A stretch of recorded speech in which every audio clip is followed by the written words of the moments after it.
Welcome to Pindar Poetry. We hope you learned something new. In this video, I will show how to make Raising Cane sauce. First, let's gather our simple ingredients.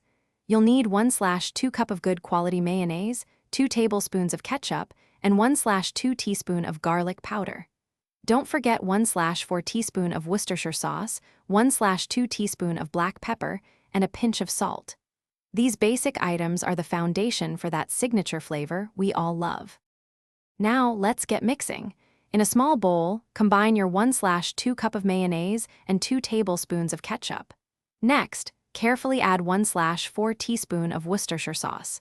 This ingredient is key for that subtle tang. Stir everything together thoroughly until the mixture is completely smooth and has a consistent color. This forms the creamy base of your delicious sauce. It's time to add the final flavor notes. Sprinkle in 1/2 teaspoon of black pepper and a small pinch of salt. These seasonings really bring out the best in the sauce.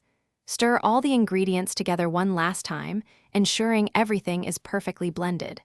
The goal is a smooth, uniform consistency with no lumps. Now, cover your bowl and refrigerate the sauce for at least 30 minutes. After chilling, your homemade Raising Cane sauce is ready to enjoy.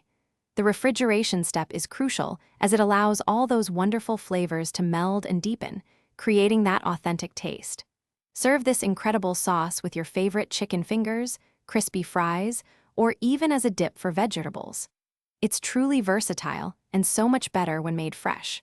Remember to check the description below for a link to some fantastic deals, including those durable socks with a lifetime warranty.